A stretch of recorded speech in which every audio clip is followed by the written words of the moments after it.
If you've ever tried to fly a kite, you know one thing is necessary for a successful flight: wind.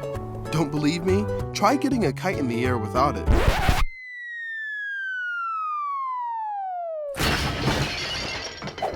We've all felt the wind on our face. You might have even struggled to stay on your feet during a very windy day. But how much have you really thought about wind?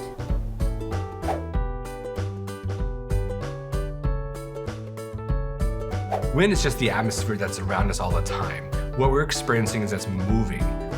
The atmosphere is the gases that comprise the air that we breathe in. So anytime the atmosphere is moving, that's what we experience as wind. Some days we have high pressure, and high pressure is associated with very light winds, but often sunny skies. Other days we have a storm moving through, an area of low pressure. Those would bring warm and cold fronts, change the temperature, and often have a lot more wind associated with them. So it really varies from day to day, depending on what kind of weather we have in the region. Yeah, collecting short-term wind allows you to see what kind of weather we're having today. If it's calm winds, you're probably having more sunny skies, clear conditions. If it's really breezy, there's a storm moving by, and you're gonna expect more cloudy conditions, maybe even rain, or a change in temperature with that wind. But collecting over longer term lets you to see something called climate. It allows you to see what's the predominant or the most common wind pattern that you'd have in a region. We expect today to be a certain temperature based on what season it is, but some days in the summer are hotter than others, and some days in the winter are colder than others because of the direction of the wind. So meteorologists want to know, is the wind coming from the north? In the US, that would be a cold wind coming from Canada or from the Arctic.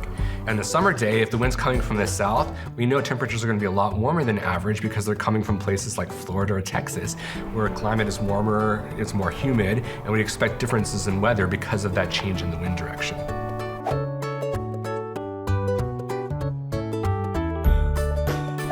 It's creating a push onto the kite surface that's allowing it to get lift and move higher up into the atmosphere to the sky.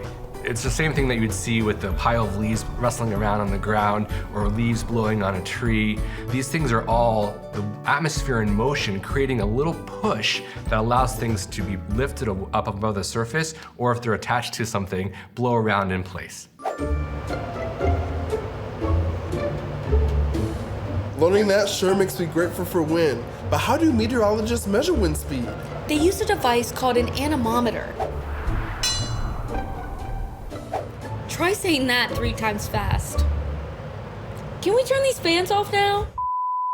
You can build your own anemometer to measure wind speed where you live. We've provided a step-by-step video and guide to make it easier for you. Check it out after this video. Once you've made your anemometer, you can start collecting your own weather data. What might you learn? Is one time a day windier than another? What about months, seasons? Let's see some more ways wind affects us every day.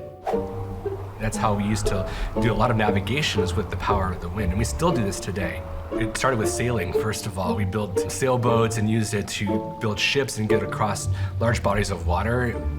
Now we're realizing because of that renewable energy that exists in the movement of the atmosphere, we can use it to provide energy for us. So we can use that energy of the motion of the atmosphere and build a system called a turbine that would use like a propeller that would be blown around by the wind, just like a fan or a little windmill would do, and use that to create new energy by using that motion of the movement of that turbine to generate electricity.